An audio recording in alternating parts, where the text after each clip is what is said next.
Hi again, Trevor Foley here, Director for Coaching Services at Linden Learning. Today's thoughts were prompted by a recent conversation I had with my dad. I was telling him about an interaction that left me feeling just a little unsettled. Nothing serious, but it just kind of came up in conversation. So he said, "Why didn't you just tell them how you felt?" Which, in fairness, might have been a sensible thing to do. But I had this kind of immediate visceral response. I felt a sudden urge to justify myself. I heard echoes of, "Why don't you tidy your room?" and "What on earth did you do that for?" Neither of which do I remember ever having a good answer for. And it got me thinking about times in my adult life that people have asked me a why question. And I noticed that it often felt less like a genuine inquiry and more like a comment on what either I should or maybe shouldn't do. This doesn't mean they meant it that way, but it just felt like it. Now, as coaches, we've got a responsibility to consider how our questions will be received. How will they be filtered through someone's personal experiences or their expectations? But even small changes in phrasing can make a subtle shift in that reception.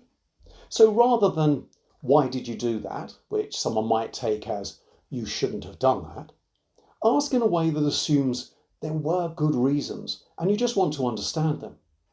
And you can do this by simply saying, "What were your reasons for doing that?"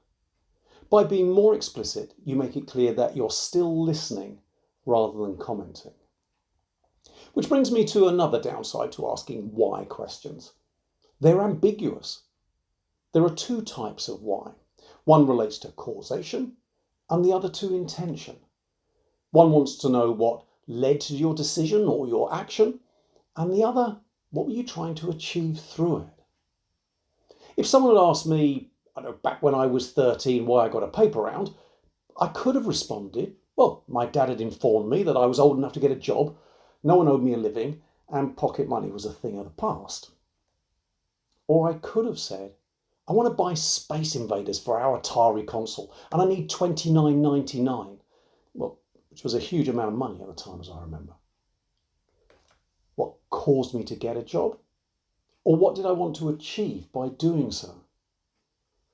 This ambiguity, along with a kind of hint of opinion from the asker, can lead some people to hesitate when confronted with a question that starts with why. So make it easier for them. Be more specific. If you want to focus on causation, then ask something like, "What was it about your situation that led you to do that?" They can take you through the circumstances that informed their thinking. Or if you think it would be more helpful to explore their intention, say something like, "What were you aiming for?" Or even simply, "What was your intention?" They can share what they hoped would happen, which in almost all circumstances is going to be positive. So, if you want those you're supporting to be open, exploratory, if you want them to respond with confidence and clarity, why do you keep asking why?